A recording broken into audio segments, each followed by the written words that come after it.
Kini, coronavirus terbaru yang telah menjadi pandemik di seluruh dunia dapat dikenali sebagai novel coronavirus 2019 atau lebih dikenali sebagai COVID-19. Beberapa buah kelas tempatan telah muncul pada bulan Mac 2020. Cara penularan novel coronavirus ini adalah daripada seseorang individu kepada individu yang lain melalui titisan dari hidung atau mulut yang tersebar apabila seseorang yang dijangkiti COVID-19 ini batuk atau bersin.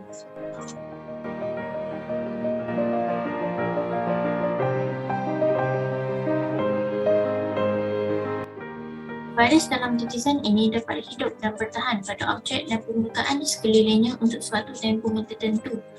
Individu lain yang menyentuh objek atau permukaan ini akan mempunyai risiko untuk mendapat jangkitan COVID-19 apabila individu tersebut menyentuh mata, hidung atau mulutnya selepas menyentuh permukaan atau objek yang tercemar tersebut.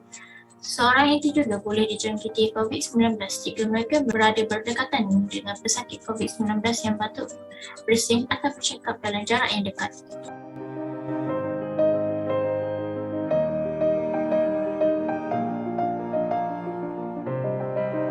Berikut merupakan situasi yang berlaku ketika Malaysia mula-mula dilanda COVID-19. Mata. Dia mau nipu alih kau?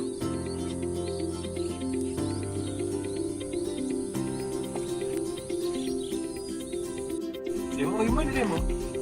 Pasir Mah ni lah. Pasir Mah. Oh dekat aja. Oh loh, dekat. Kami duduk situ. Oh nanti kita jumpa. Sepadan kita tutup. Tapi nangis lah, aku peniaga kecil. Sebab saya tak boleh jual. Tak ada bagi-bagi. Saya sebagai seorang register di rumah juga terkesan kerana arahan peta kawalan pergerakan yang akan diumumkan oleh kerajaan. Jadi ini menyebabkan saya takut untuk beli barang kerana saya sendiri tak tahu jika saya membawa penyakit itu dan mungkin sesebab kepada orang lain. Tahu payah. Awak dulu rajin main futsal. Oi, duk main tu duk. Saya kawin tak mari dekat. Tak mari tackle. Sebab jaga jarak sosial. Allah. Saya tak percaya COVID ni bang. Saya tak percaya. Sebab apa? Sebab abang tahu tak sekarang tahun apa? 2021. Tolak dengan 1355. Apa jawapan dia bang? 6. Tipu bang. 6. Apa tahu tak apa? Banyak tak ikan boleh watching. Ikan kau tak tahu lah bang. Ada lah boleh. Tapi kalau boleh pun tak boleh nak jual. Tak boleh nak jual. Orang tak boleh beli Orang duduk di rumah. Covid. Jadi kau beli pun kau makan sekelami. Makan sekelami Makan habis ni tak habis makan esok pula. Makan. Adakah suami puan juga terkesan? Suami saya juga terkesan kerana dia baru saja dibuang kerja dan tambahan lagi saya baru saja berniaga kerana penyakit ini telah diumumkan oleh kerajaan sangat berbahaya. Jadi saya perlu berhenti berniaga seketika dan demi mengelakkan daripada anak kecil saya terkena penyakit ini juga. Diorang ni semua pengaruh bang. Solat jauh-jauh, pergi jumpa dekat kedai, kat leh rapat-rapat. Kena pergi kedai, kena scan bang. Ini semua mengarut bang, mengarut. Habis tu macam mana nak kurangkan COVID bang? Kena COVID. Saya tak tahu juga. Saya budak sekolah lagi bang. Seterusnya, situasi terkini COVID-19 di Malaysia sehingga 2 Disember 2021. Kenyataan media, Kementerian Kesihatan Malaysia, KKM, perkembangan semasa varian baharu Omicron dan langkah-langkah kawalan serta pencegahan di Malaysia. Sehingga 30 November 2021, sebanyak 20 buah negara iaitu 18 daripadanya melaporkan kes import dan melaporkan pengesahan BOC Omicron dan sebanyak 2,203 daripada 215 kes BOC Omicron telah dilaporkan di dalam laman web Global Initiative on Sharing All Influenza Data.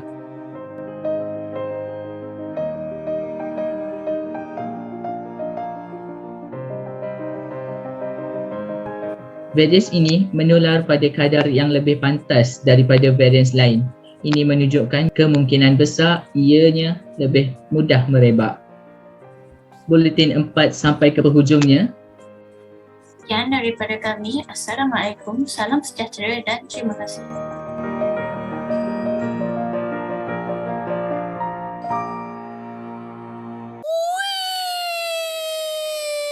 sebenarnya korang kena hentikan amalan panic buying ni. Kenapa?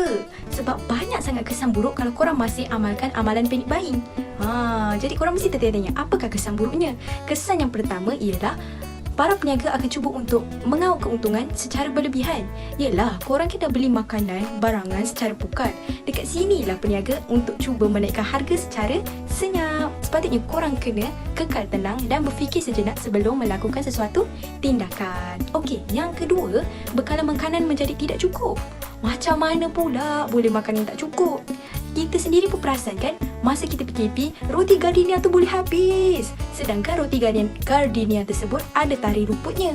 Tidak ke berlaku satu kerugian yang besar kalau korang beli roti gardenia tu secara banyak dan tidak dapat habiskan roti tersebut dalam tempoh yang tersebut. Inilah kesan daripada sikap boros korang semua. Okey. Kejap, ada orang call. Hello? Assalamualaikum dan selamat sejahtera. Saya Is Amar dan saya akan menceritakan dengan lanjut tentang kesan panic buying. Apa? Oh, Is nak sambung terangkan? Boleh. Korang sendiri pun dengar kan? Is macam nak sambung terangkan. Korang sendiri dengarlah apa dia nak cakap. Okay? Panic buying ni boleh menyebabkan lebih banyak tenaga kerja akan dikerah untuk mengeluarkan sesuatu produk untuk pengguna. Bila orang ramai beli barang secara panic buying sehingga stok kedai berkurangan, kebanyakan pekedai akan meminta kilang-kilang dan pengeluar untuk menghantarkan lagi banyak produk kepada pekedai untuk isi semula stok barang. Pengusaha kilang ni pula akan kerah pekerja kilang untuk bekerja keras untuk penuhkan permintaan para pekedai dalam masa yang singkat. Ini akan menyebabkan pekerja stres, mengalami insomnia dan lama kelamaan boleh membawa kepada penyakit kardiovaskular. Selain itu, panic buying juga boleh menyebabkan pembaziran. Perkara ini berlaku disebabkan oleh kebanyakan orang yang melakukan panic buying ini sebenarnya tak guna semua barang yang mereka beli. Barang yang selalu dibazirkan macam barang-barang yang tak tahan lama macam telur, roti, sayur dengan ayam. Pembaziran ini boleh menyebabkan kesan rumah hijau sebab makanan yang dibazirkan akan dibiarkan mereput di tapak pelupasan sampah dan bebaskan gas rumah hijau seperti metan. Kesan krisis COVID-19 terhadap keselamatan makanan. Krisis COVID-19 telah menjejaskan ekonomi Malaysia. Pilihan antara menyelamatkan nyawa dan kesihatan ekonomi adalah pertimbangan yang rumit. Kesan ekonomi pandemik terhadap golongan berpendapatan rendah juga amat teruk, terutamanya dari segi keselamatan makanan. Ketidakstabilan ekonomi menjejaskan status keselamatan makanan penduduk terutama dari segi kemampuan kewangan untuk membeli dan lebih penting lagi dalam menyediakan makanan yang berkhasiat untuk anak-anak. Setakat ini, cara utama COVID-19 telah mengancam keselamatan makanan dan menjejaskan pemakanan isi rumah adalah melalui genangan keseluruhan dalam ekonomi, kekurangan pendapatan dan kehilangan pekerjaan, terutamanya bagi pekerja asing dan isi rumah miskin. Ancaman ini telah menjejaskan keupayaan isi rumah untuk membeli makanan dan keperluan lain. Dianggarkan lebih 1 juta pendatang terjejas kerana penutupan banyak perniagaan dan operasi kilang. Aktivitas sektor pertanian seperti penanaman sayur-sayuran dan buah-buahan jangka pendek seperti nanas juga dilaporkan tidak berkembang sejak beberapa bulan yang lalu. Isu tentang bekalan makanan ini merupakan tanggungjawab bersama dan tidak hanya tertumpu pada satu pihak sahaja. Oleh itu, semua pihak termasuklah pihak kerajaan, pengeluar, pengedar dan pengguna seharusnya menjalankan tanggungjawab masing-masing demi kebaikan bersama. Yang pertama, pihak kerajaan melalui Kementerian Pertanian dan Industri Makanan (MAFI) seharusnya menjalinkan kerjasama dengan kementerian lain bagi memastikan perkhidmatan logistik, pengangkutan, premis dan kilang yang menyokong rantaian bekalan dan pemasaran makanan dibenarkan terus beroperasi seperti biasa. Dalam konteks ini, pihak kementerian perlulah melakukan pemantauan secara berkala. Yang kedua, pihak kementerian khususnya Kementerian Pertanian dan Industri Makanan (MAFI) hendaklah menggiatkan usaha untuk meningkatkan pengeluaran bahan asas supaya dapat menampung keperluan pengguna. Dalam konteks ini, para petani, nelayan dan penternak seharusnya terus menjalankan dan mempertingkatkan aktiviti masing-masing kerana mereka terlibat dalam perkhidmatan perlu iaitu bekalan makanan.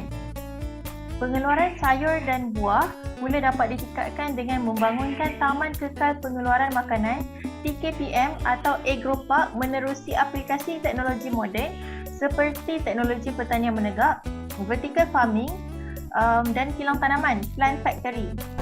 Okey, selain daripada apa yang Susana dah cakap tadi, ada lagi 2 langkah yang boleh diambil untuk menekankan kelangsungan makanan sepanjang musim pandemik, iaitu daripada pengeluar dan pengedar.